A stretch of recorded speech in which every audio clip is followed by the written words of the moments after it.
कार्य के लिए और हमारे साथ जुड़ने के लिए आप नजर बनाए रखें। आपसे आगे भी जुड़ेंगे, अपडेट्स लेते रहेंगे। बढ़ते हैं आगे खबरों में। वक्फ संशोधन विधेयक को लेकर सरकार एक्शन मोड में है। आपको बता दें कि सूत्रों के मुताबिक सरकार कल संसद में वक्फ संशोधन विधेयक पेश करेगी। बिल पेश करने को लेकर बीजेपी ने अपनी सहयोगी पार्टी को जानकारी दे दी है। इसके साथ ही सरकार के वरिष्ठ मंत्री सरकार के सहयोगी दलों के नेताओं से बात भी कर रहे हैं।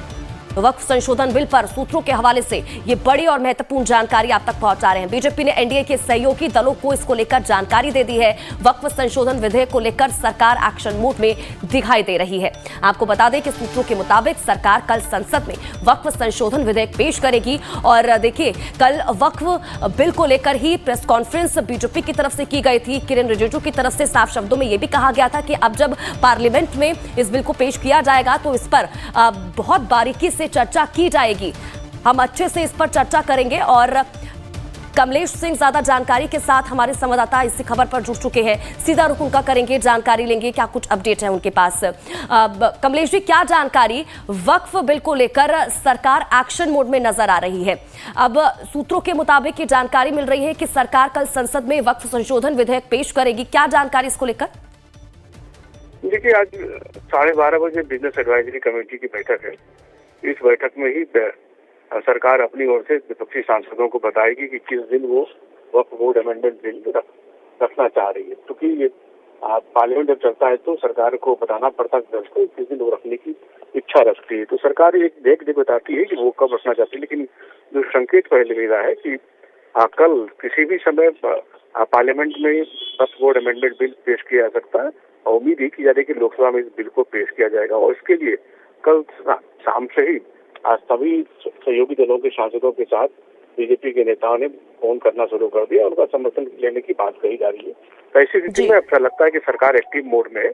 और सिर्फ आज बिजनेस एडवाइजरी कमेटी की बैठक में विपक्षी सांसदों को सिर्फ जानकारी दी जाएगी कि वो बिल संसद में रखना चाहते, क्योंकि ये कस्टम है, विपक्षी सांसदों को जानकारी दी जाती है।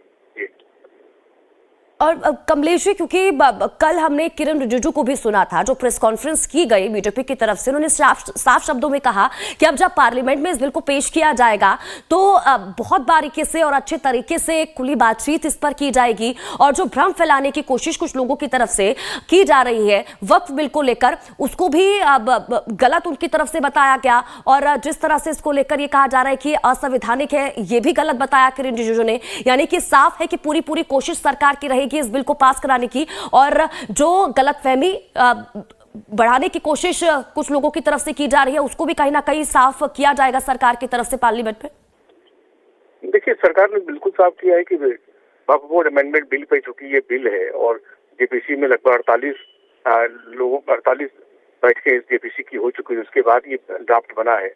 और ड्राफ्ट बनेगा जब भी ये लोकसभा या राज्यसभा में ये बिल आएगा तो पर्याप्त लोगों को बोलने का मौका मिलेगा। पर्याप्त बोलने का मतलब है कि सभी विपक्षी सांसदों को इसको बोलने का मौका मिलेगा। और उस समय विपक्षी सांसद अपनी ओर से बिल में संशोधन मूव कर सकते हैं, अमेंडमेंट मूव कर सकते हैं। ये तभी पीठासीन अधिकारी डिसाइड करेंगे कि अमेंडमेंट स्वीकार होगा नहीं। लेकिन विपक्षी सांसद अपनी बात बिल के बहस के दौरान रख सकते हैं। उन्होंने कहा कि आप आइए, बहस कीजिए, जितना बहस करना है कीजिए और बताइए कि बिल में ऐसा क्या लूप होल्स है जिससे कि आप जो भ्रम फैला रहे हैं, मुसलमानों की संपत्ति जाएगी, मकबरा जाएगा, मस्जिद जाएगा, आगे कौन सा प्रावधान जिसके कारण सरकार ये उनकी जमीनें ले लेगी। तो सरकार को विपक्षी सांसदों को बताना पड़ेगा आखिर कौन सा वो ड्राफ्ट है, कौन सा सेक्शन है जिसमें। ठीक है कमलेश जी, बहुत बहुत शुक्रिया इन तमाम जानकारी के लिए और हमारे साथ जुड़ने के लिए। आप नजर बनाए रखें, आपसे आगे भी जुड़ेंगे, अपडेट लेते रहेंगे। और यहाँ से आपको सीधा मध्य प्रदेश लेकर चलते हैं।